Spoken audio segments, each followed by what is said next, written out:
जय श्री राम। श्री सीता जी का स्वप्न, श्री राम जी का कोल की रातों द्वारा भरत जी के आगमन की सूचना, राम जी का शोक, लक्ष्मण जी का क्रोध। उधर श्री रामचंद्र जी रात शेष रहते ही जागे। रात को सीता जी ने एक स्वप्न देखा जिसमें वे श्री रामचंद्र जी को सुनाने लगी। मानव समाज सहित भरत जी यहाँ आए। प्रभु के वियोग की अग्नि में उनका शरीर संतप्त है। सभी लोग मन में उदास दीन और दुखी हैं। सासों को दूसरी ही सूरत में देखा। सीता जी का स्वप्न सुनकर श्री रामचंद्र जी के नेत्रों में जल भर आया और सबको सोच से छुड़ा देने वाले प्रभु श्री राम लीला सोच के वश हो गए और बोले, लक्ष्मण, यह स्वप्न अच्छा नहीं है। कोई भीषण कुसमाचार, बहुत ही बुरी खबर सुनावेगा। ऐसा कहकर उन्होंने भाई सही स्नान किया और त्रिपुरारी महादेव का पूजन करके साधुओं का सम्मान किया। देवताओं का सम्मान, पूजन और मुनियों की वंदना करके श्री रामचंद्र जी बैठ गए। उत्तर दिशा की ओर देखने लगे। आकाश में धूल छा रही है। बहुत से पक्षी और पशु व्याकुल होकर भागते हुए प्रभु के आश्रम की ओर आ रहे हैं। तुलसीदास जी कहते हैं कि प्रभु श्री रामचंद्र जी यह देखकर उठे और सोचने लगे कि क्या कारण है। वे चित्त में आश्चर्य युक्त हो गए। उसी समय कोल भीलों ने आकर सब समाचार दिए। तुलसीदास जी कहते हैं कि सुंदर मंगल वचन सुनाते ही श्री रामचंद्र जी के मन में बड़ा आनंद हुआ। श्री में पुलकावली छा गई और शरद ऋतु के कमल के समान नेत्र प्रेमांशुर से भर गए। सीतापति श्री रामचंद्र जी पुनः सोच के वश हो गए कि भरत के आने का क्या कारण है। फिर एक ने आकर ऐसा कहा कि उनके साथ एक बहुत बड़ी चतुरांगनी सेना भी है। यह सुनकर श्री रामचंद्र जी को अत्यंत सोच हुआ। इधर तो पिता के वचन और उधर भाई भरत जी का संकोच। भरत जी के स्वभाव को मन में समझकर तो प्रभु श्री रामचंद्र जी चित्त को ठहराने के लिए कोई स्थान ही नहीं पाते हैं। तब यह जानकर समाधान हो गया कि भरत साधु और सयाने हैं और तथा मेरे कहने में आज्ञाकारी हैं। लक्ष्मण जी ने देखा कि प्रभु श्री रामचंद्र जी के हृदय में चिंता है, तो वे समय के अनुसार अपनी नीति युक्त विचार कहने लगे। हे स्वामी, आपके बिना ही पूछे मैं कुछ कहता हूँ। सेवक समय पर हिटाई करने से ठीक नहीं समझा जाता। अर्थात आप पूछें तब मैं कहूँ, ऐसा अवसर नहीं है, इसलिए यह मेरा कहना ठिठाई नहीं होगा। हे स्वामी, आप सर्वज्ञों के शिरोमणि, सब जानते हैं। मैं सेवक तो अपनी समझ की बात कहता हूँ। हे नाथ, आप परम सुहृद, बिना ही कारण परम हित करने वाले, सरल हृदय और शील और स्नेह के भंडार हैं। आपका सभी पर प्रेम और विश्वास है और आप अपने हृदय में सबको अपने ही समान जानते हैं।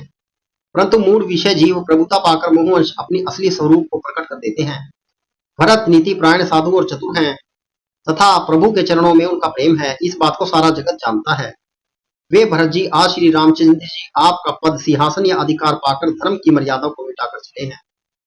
कुटिल छोटे भाई भरत उस समय देखकर और यह जानकर कि श्री रामचंद्र जी आप वनवास में अकेले असहाय हैं, अपने मन में बुरा विचार करके समाज जोड़कर राज्यों को निष्कंटक करने के लिए यहाँ आए हैं। करोड़ों अनेकों प्रकार की कुटिलताएं रचकर सेना बटोरकर दोनों भाई आए हैं। यदि इनके हृदय में कपट और कुचाल न होती तो रथ, घोड़े और हाथियों की कतार ऐसे समय किसे सुहाती है। परंतु भरत को ही व्यर्थ कौन दोष दे। राजपद पा जाने पर सारा जगत पागल मत वाला हो जाता है। चंद्रमा गुरु पत्नीगामी हुआ।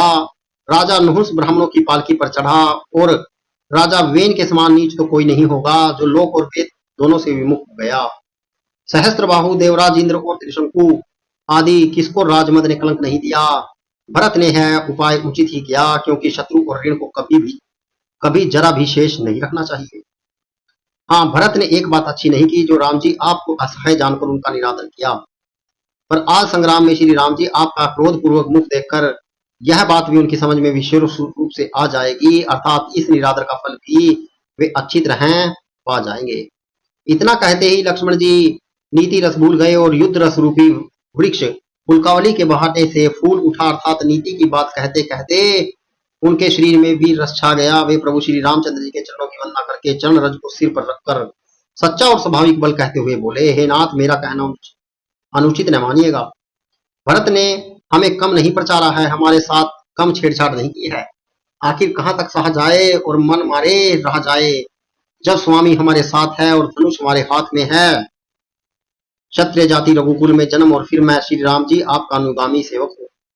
यह जग जानता है, फिर भला कैसे सहा जाए। धूल के समान नीच कौन, परंतु वह भी लात मारने पर सिर पर ही चढ़ती है।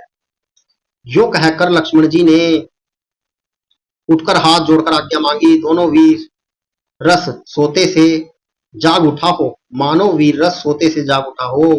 सिर पर जटा बांधकर कमर में तरकस कस लिया और धनुष को सजाकर हाथ तथा बाण को हाथ में लेकर कहा, आज मैं श्री राम आपका सेवक होने का यश लूंगा और भरत को संग्राम में शिक्षा दूंगा।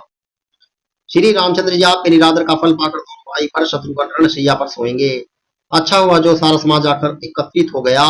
आज मैं पिछला सब क्रोध प्रकट करूंगा। जैसे सिंह हाथियों के झुंड को कुचल डालता है और बाज जैसे लवे को लपेट में ले लेता है, वैसे ही भरत की सेना समेत और छोटे भाई सहित तिरस्कार करके मैदान में पछाड़ूंगा।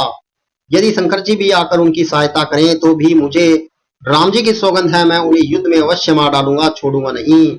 लक्ष्मण जी को अत्यंत क्रोध में तमतमाया हुआ देखकर और उनकी प्रणामिक सत्य सौगंध सुनकर सब लोग भयभीत हो जाते हैं और लोकपाल घबराकर भागना चाहते हैं। सारा जगत भय से डूब गया। तब लक्ष्मण जी के अपार बाहुबल की प्रशंसा करती हुई आकाशवाणी हुई, तात तुम्हारे प्रताप को कौन कह सकता है और कौन जान सकता है, परंतु कोई भी काम हो उसे अनुचित उचित खूब समझ बूझकर किया जाए तो सब कोई अच्छा कहते हैं। वेद और विद्वान कहते हैं कि जो बिना विचारे जल्दी में किसी काम को करके पीछे पछताते हैं वे बुद्धिमान नहीं हैं। मित्रों, रामचरितमानस का यह प्रसंग मैंने आपको सुनाया है। यदि अच्छा लगे तो चैनल को लाइक, सब्सक्राइब, वीडियो को लाइक और शेयर जरूर कीजिएगा। जय श्री राम।